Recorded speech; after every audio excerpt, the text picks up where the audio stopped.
Trading Post FX, where the world learns to trade.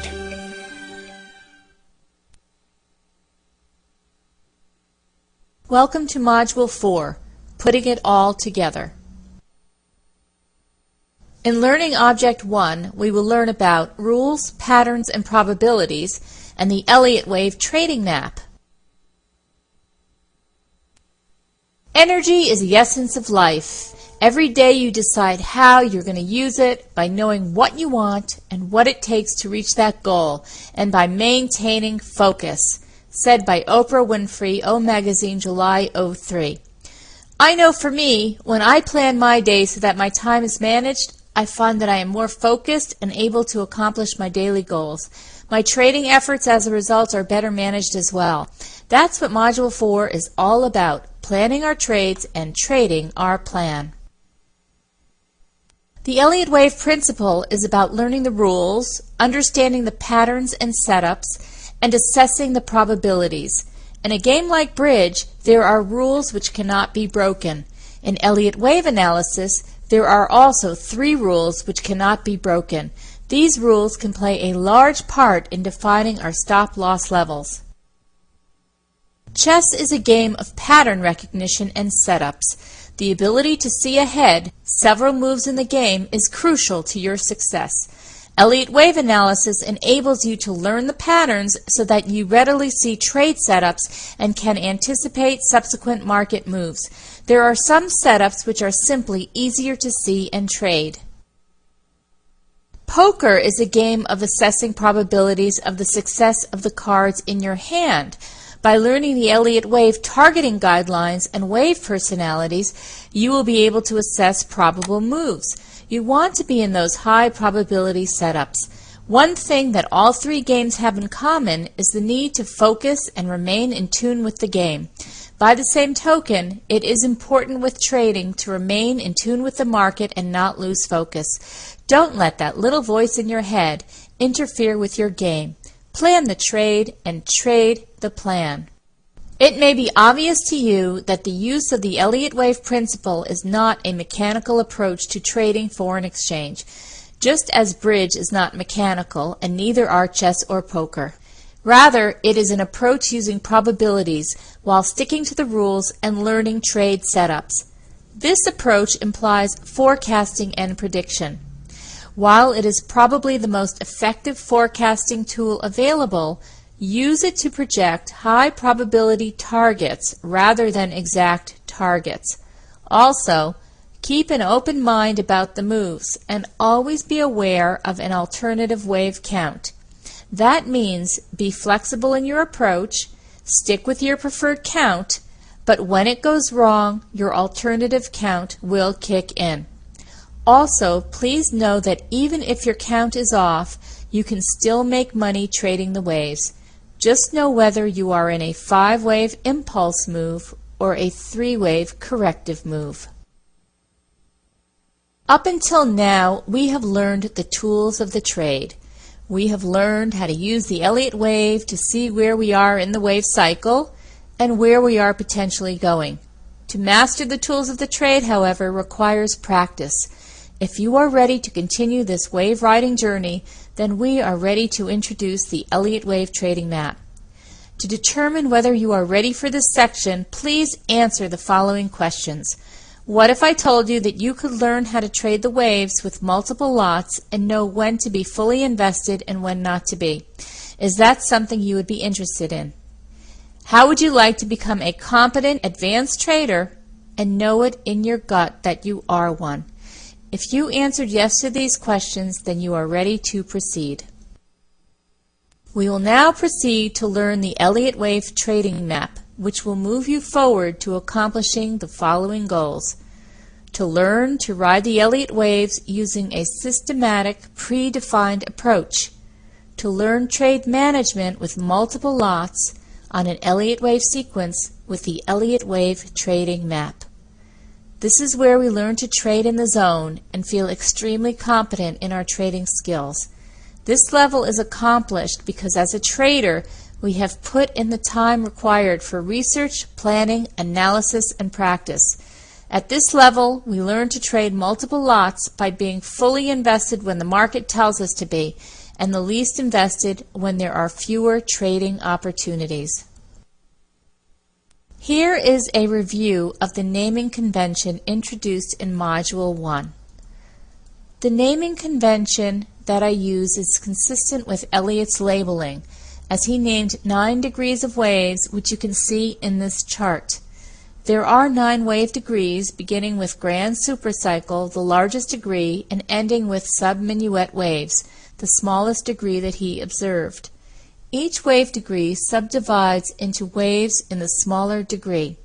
For example, primary waves subdivide into intermediate waves, which subdivide into minor waves. Robert Prechter, in the Elliott wave principle, took Elliott's wave degrees and standardized a sequence of labels involving numbers and letters. He also added degrees as necessary. The numbers label the impulse waves and the letters label the corrective waves. The impulse waves alternate between Roman numerals and Arabic numerals. Labeling below minor degrees is in small case Roman numerals. Labeling above primary degrees is in uppercase Roman numerals. The corrective waves are labeled in small case for the Roman numerals and in large case for the Arabic numerals. The final column in the chart is labeled time frame. Here I labeled which wave degree applies to which time frame in the currencies. For example, the weekly charts are the intermediate wave degree. The daily charts show the minor wave degree, the hourlies show the minute wave degree, and the 15-minute is labeled as the minuet degree. It is merely a guide, but for those of you who want to start labeling, please use this nomenclature. There are other wave degree labels out there in the market, but in an effort to be consistent, I choose to follow Elliott's and Prechter's naming convention. In fact, subsequent charts in this course will use this naming convention. Just a quick observation on counting and labeling waves. It is more important to know whether we are in a 5 or a 3 wave sequence than to know exactly how to label the move. I first saw a version of the Elliott wave trading plan in Robert Beland's Elliott wave principle applied to the foreign exchange markets, written in 1989. Bill Williams renamed it Profittunity Plan Trading in his Trading Chaos book, published in 1995. I have used this trading plan over the years and would like to share it with you because it is a great methodology to adjust position sizes depending on which wave we are in.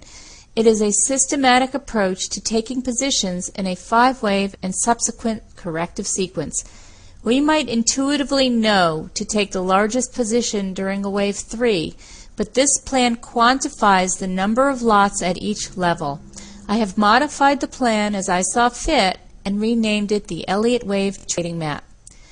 The Elliott Wave Trading Map is a roadmap for navigating the markets, which takes a set of vague ideas from your head and quantifies them into specific action steps. It is a written, well-analyzed, step-by-step process to guide you through planning a trade, taking positions, setting stop losses, and setting profit objectives.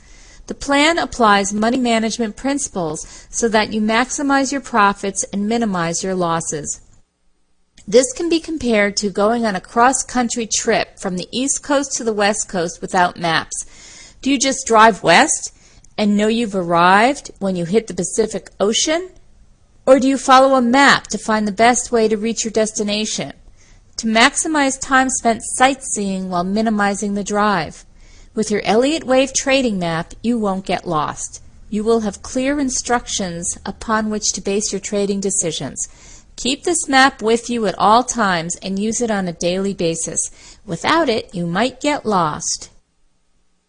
There are a few rules to get out of the way first, however. 1. Learn how to take losses. You are not a bad trader if you take losses. Quite the contrary. Taking losses is one of the greatest lessons you can learn. 2.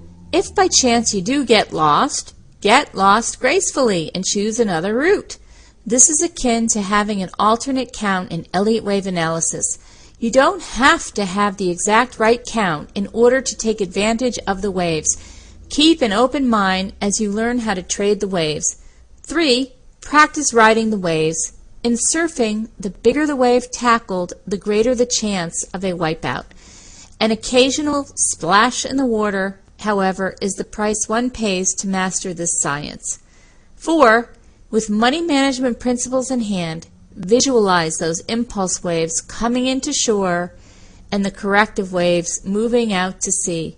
The more you visualize, the more you practice riding those waves, the more able you will learn to read each wave characteristic successfully and be on your way to becoming a master trader.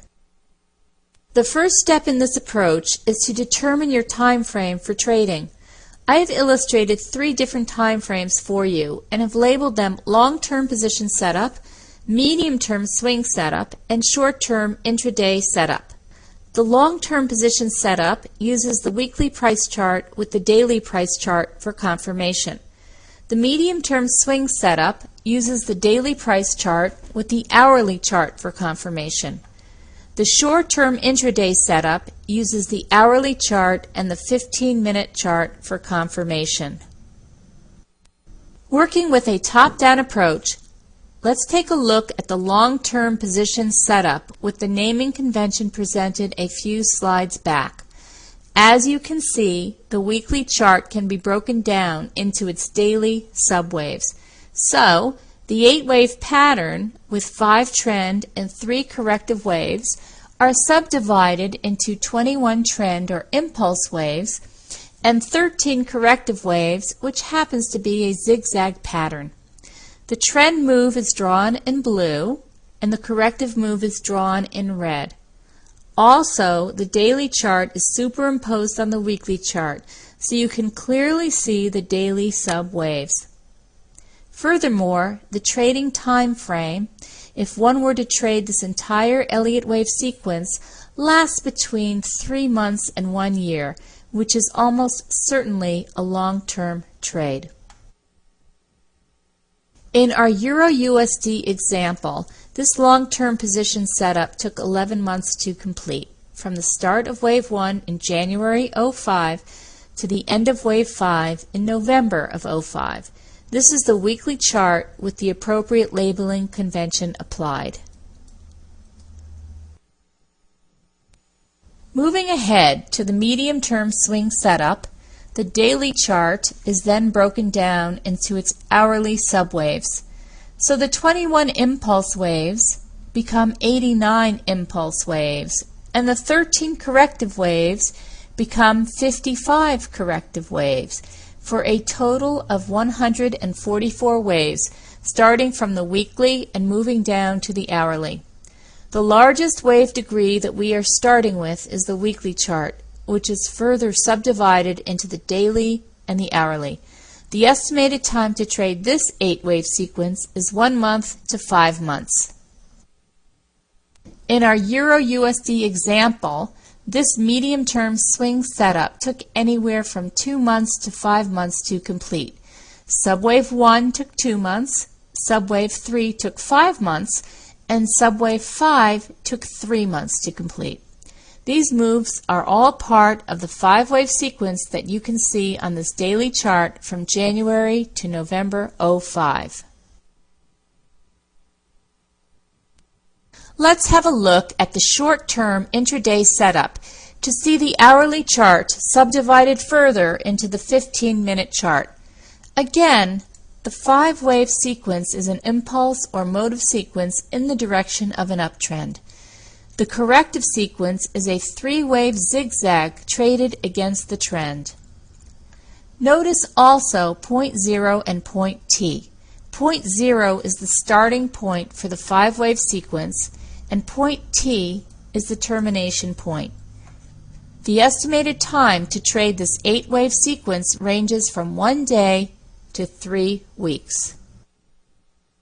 In our Euro-USD example, this short-term intraday setup took anywhere from 5 days to 16 days to complete.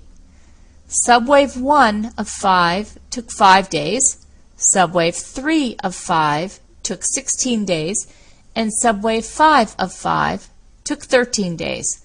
Notice that waves 1 and 5 took 5 to 13 days to complete, both Fibonacci numbers. In the Elliott wave trading map, we begin by dividing our trading capital into 10 equal units or lots. That applies to whatever size account we are trading, super mini, mini, or standard account. We can use this money management system on any time frame. We've already reviewed the short-term intraday setup, the medium-term swing setup, and the long-term position setup. For purposes of this illustration, we will focus on the short-term intraday setup using an hourly chart with trades taken off the 15-minute chart. This methodology remains the same for all time frames. However, the trades will complete in different time horizons. For example, the short-term intraday setup could take as little as 1 day to complete up to 3 weeks. The medium-term swing setup could take between 1 month and 5 months, and the long-term position setup could take between 3 months and a year. These are only guides, by the way. This is where you can look at the currencies that you trade the most and see for yourself how long it takes an 8-wave cycle to complete on the various time frames. Now that we have mapped out the trading sequence, I am sure you are asking yourselves one important question, which is how to determine the start of the move, or point 0 labeled on the chart. We have all the tools necessary to find point 0, the end of one trend and the beginning of another one. Projected price in the target zone for 5-wave sequence and internal subwave 5, wave 5 channeling technique, divergence between waves 3 and 5, and a change in direction of the current momentum. Reversal patterns such as rising or falling wedge, diagonal triangle, broken trend lines, double or triple tops and bottoms, 1, 2, 3 top or bottom, 8, 13, 21, and 34-day Fibonacci EMA filter, and candlestick reversal patterns.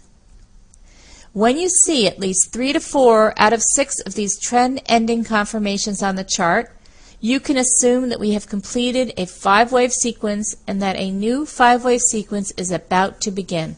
So now that we have found the end of the trend, which starts us at point 0 again, we are ready to begin with our Elliott wave trading map. All of the trades in the Elliott wave trading map include the following steps. 1. Determine the end of the trend, point 0. 2. Take the trade, determine entry points. 3. Establish the stop-loss levels. 4. Add on to the existing position at certain levels. 5. Take partial profits at target zones. 6. Close the position upon termination of the trade, point T. Let's begin with our Wave 1 trade. Before we begin, let's go over the trading nomenclature. There are 4 trades, one taken during Wave 1, another taken during Wave 2, a third taken during Wave 3, and a fourth taken during Wave 4. No new trades are taken in Wave 5. There is just profit taking. B stands for buy, S stands for stop loss, and P stands for profit. So Wave 1 trades are denoted B1, S1, and P1 for the entry buy and exit stop and exit profit levels. These trade symbols are for an uptrend, but could just as easily be for a downtrend move. To put this into context, we will be looking at the short-term intraday setup. These concepts are applied to the medium-term and longer-term setups as well, given the fractal nature of markets. The first trade, the Wave 1 circle trade, is to buy 3 lots when subwave 2 corrects 50 to 61.8% of subwave 1. The stop loss is below point 0, which is the beginning of Wave 1 circled. If we trade below the point 0, then our timing is off and we sell 5 lots to make back the money on the premature buy. We stop and reverse. We were long 3 lots, we sell 5 lots, making us net short 2 lots. Put the stop on the short 2 lots just above the entry cell. Profits should be taken at break even. Assuming we do not get stopped out, we continue to trade wave 1 circled of a new 5-wave move up. However, let's be clear that we could be wrong on our count, and it could merely be an ABC corrective wave up. Regardless, waves A, B, and C will look like waves 1, 2, and 3, since A waves are 5 waves, B waves are 3 waves, and C waves act very much like a wave 3. As this wave 1 circled unfolds, make sure to figure out the target for subwave 5 and use it as a guide to exit 2/3 of the position. Just as a reminder, use the end of the trend confirmations to establish the end of wave 1 circled. The first profit-taking level is when you count 5 waves up to complete wave 1 circled. At this point, sell 2 lots, holding on to 1 lot in case wave 1 circled extends. At the end of wave 1 circled, we have now taken profits on 2 lots, and we are still 1 lot long. We are now looking for an entry point to add to our position, which is the larger degree wave 2 circled pullback to between 50% and 61.8% of wave 1 circled. We buy 5 lots at this level, so now we are long 6 lots. This is our second buy trade, B2. Our stop loss remains below the beginning of the larger degree wave 1 circled, point 0, which is S2, at which point we stop and reverse by selling 10 lots to go net short 4 lots. Again, if our count is wrong, we will make back the money by going net short. If we do drop below the start of wave 1 circled, then the wave 1 circled is likely a larger degree wave 4 and the move down hasn't completed yet. If we are indeed in a wave 3 circled, we want to be long the 10 lots. So we wait for subwaves 1 and 2 to complete before buying again. This time we buy when the price takes out the top of subwave 1. We buy 4 more lots at B3, which says to buy 4 more lots on break of subwave 1. We are now long 10 lots. We are now long 10 lots during this wave 3 circled, and we raise our stop to below the beginning of subwave 1, which is point S3A. The new stop loss to sell 10 lots if price trades below the start of subwave 1.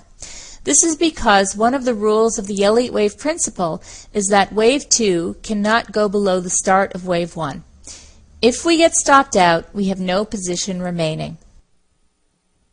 Once wave 3 circled moves higher and enters a 4th wave consolidation or correction, we place our stop loss below the top of subwave 1 to sell 10 lots. This is point S3B, which says, revised stop loss, sell 10 lots if subwave 4 trades below subwave 1 top.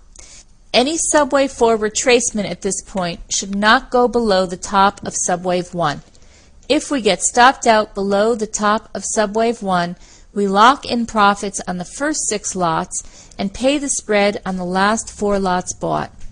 One important point to note is that once wave 3 circled travels 100% of the distance of larger degree wave 1 circled, the next target is 1.618 times the distance of the larger degree wave 1 circled. Assume wave 3 circled continues moving higher. We now need to target the end of wave 3 circled using our wave 3 projections by counting the 5 subwaves for wave 3 and targeting using our Fibonacci targets that we learned in Module 2.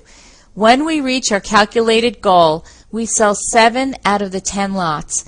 We keep 3 just in case wave 3 circled extends. At this point, the 534 oscillator should be at its highest point, higher than the peak of wave 1 circled.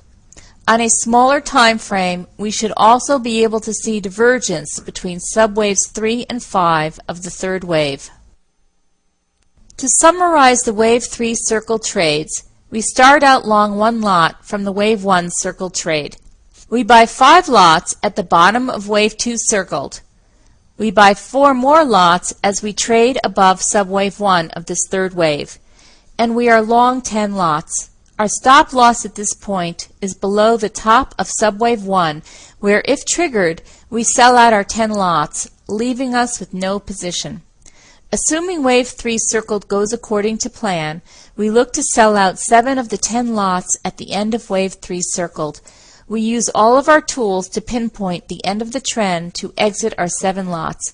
Once we have locked in substantial profits, we take a step back and look to trade the last 2 waves, waves 4 circled and 5 circled.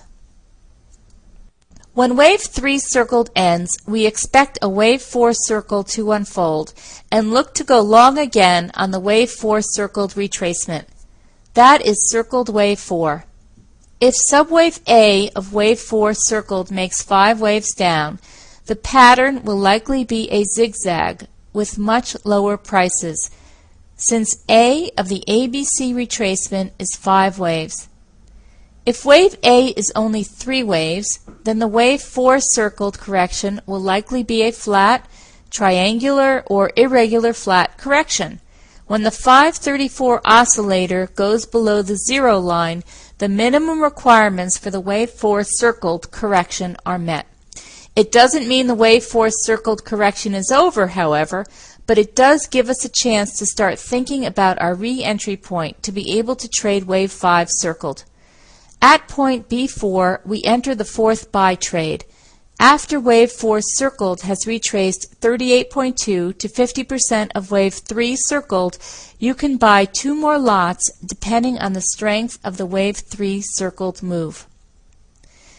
1. If wave 3 circled is less than 1.618 times the length of wave 1 circled, then buy 2 lots. If wave 3 circled is greater than 1.618 times the length of wave 1 circled, then do not increase the position.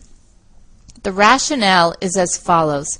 Usually, one of the 3 impulse waves in a 5-wave sequence is an extended wave, and this extension usually occurs in wave 3. Sometimes, however, it does occur in wave 5, and even more rarely in wave 1.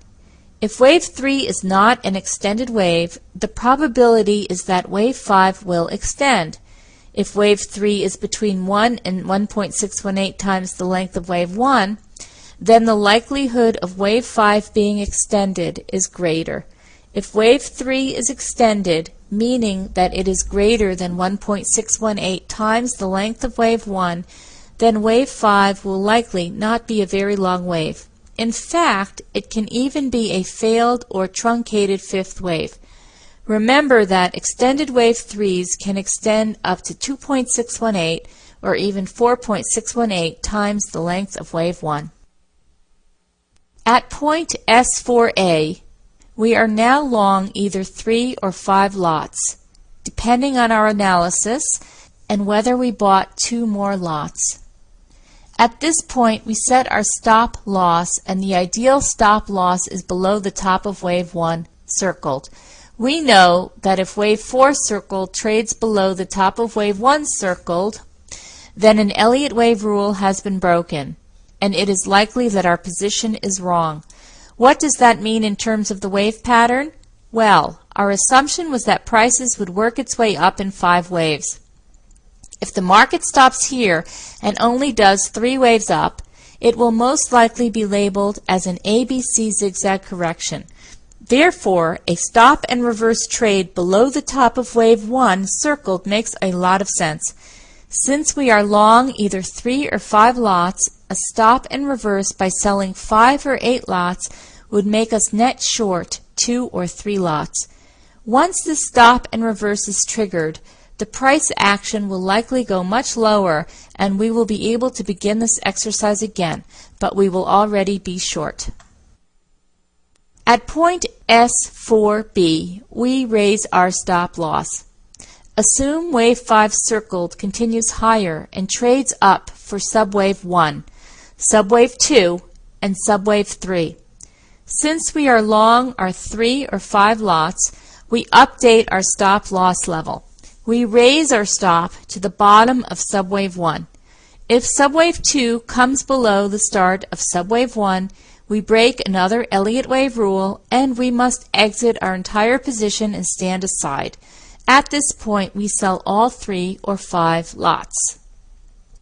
At point S4C, assuming all goes according to plan and subwaves 3 and 4 of 5 circled develop nicely, we raise our stop to below the top of subwave 1 of 5 circled.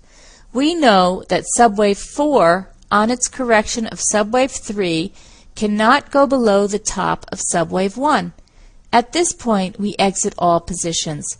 Why would this happen, you might ask? Well, if subwave 4 goes below subwave 1, it means that this last move up in 3 waves is an irregular B wave of the previous wave 4 circled, and that a C wave will follow, which will take us below the assumed end of the wave 4 circled. So, take your profits and stand aside at this point. At point P4, this is where we take profits and sell all 3 or 5 lots. Assuming that everything goes according to plan and wave 5 circled travels in 5 subwaves, we are ready to take our profits. We look for 3 of the 6 confirmations we use to find the end of a trend. We exit all of our positions. We have completed our 5-wave trade to success. At the end of wave 5 circled, we take profits on our remaining 3 or 5 lots. Ideally, the trade is textbook and trades up in 5 waves with its ideal corrective patterns. If not, however, we have amply protected ourselves in the event we were looking for 5 waves, but the market gave us 3 waves instead. Now we stand aside and look to trade the ABC correction. In trading the corrective waves, we follow the same logic we used in trading the 5 waves up. But first, we use our Fibonacci tool on our charts and run it from the beginning of point 0 to the top of point T. This will give us some targets for the length of the possible retracement. If it is a wave 4, then the retracement levels to look for are between 38.2% and 50% of the wave 3 move. The wave 4 retracement should also fall somewhere in the vicinity of the previous 4th wave. If it is a wave 2, then the retracement levels to look for are between 50% and 61.8% of the wave 1 move. We are expecting an ABC circled correction, so we trade the A circled wave as follows. To start off, we watch subwave 1 down of A circled, which is usually dynamic in 5 waves, and we place an order to sell 3 lots on the subwave 2 retracement between 50 and 61.8% of the subwave 1 move. This is point S1, which says to sell 3 lots at 50 to 61.8% retracement of subwave 1. At point B1, we place a stop and reverse order to go net long just above the top of wave 5 circled. We place a buy stop order for 5 lots, making us net long 2 lots. The rationale is that it is likely that wave 5 circled is not over yet, especially if wave 3 circled was not extended. However, if all goes well with our trade, and if wave A circled subsequently turns into a 5-wave sequence down, we expect a zigzag correction and a deep move back down. At point P1, we are at the calculated end of wave A circled, when we have completed the 5 waves down. At this point, we buy back all 3 lots. If wave A circled ends up being only 3 waves down and reverses, then the correction is likely to be a flat or triangle and any variation. At this point, it would be prudent to buy back the 3 lots when subwave 4 trades above the bottom of subwave 1. A small profit will be locked in at that point. Now, assuming we did 5 waves down for the wave A circled, we are looking for a 3-wave B circled move up. At point S2, we look to sell 3 lots at the 38.2 to 50% retracement of the wave A circled. That is the likely target for the B wave, but of course we need to confirm it by counting the ABC subwaves of wave B circled. Now we are 3 lots short, looking to profit from that killer wave C circled, which has the same personality as a third wave move. At point B2, we place a stop loss above the 61.8% retracement level of the wave A circled for the 3 lots, because if the price trades above that level, we could be looking at an irregular circled B wave, which could take us above the top of wave 5 circled, or point 2. We then stand aside. A note on corrections is due at this point. Most traders make money trading the impulse waves and lose money on the corrections because there are so many types of corrections, from the simple zigzag to complex flats. We have illustrated this example with a zigzag correction, which is the easiest to trade, while pointing out the consequences if the correction is not a zigzag. However, the market spends a lot of time in corrections, so to be out of the market during corrections means that a trader will be without a position for more than half of the time. The times when corrections can be most profitable are when they are ABC zigzags and you trade the C wave. A wave 2 zigzag is potentially very profitable as well, because one can expect the wave 2 to correct between 50 and 61.8% of the wave 1 move. Wave 4s, on the other hand, typically correct between 38.2 and 50% of the wave 3 move and can often be quite complex. Now back to the chart. Assuming all goes according to plan, and we do in fact have a zigzag correction, we ride out the wave C circled and take our profits. We use 3 out of our 6 confirmations for the end of a trend to determine the end of wave C circled, and we buy back our 3 lots at P2. At the end of the corrective wave, there are no open positions, and closed positions equals 3 lots. Job well done. At this point, you deserve a break and a pat on the back for working through some very difficult concepts, but very exciting nonetheless. Here's the take-home message. Learn to use a systematic, predefined approach to the Elliott waves. Learn trade management with multiple lots on a trading map.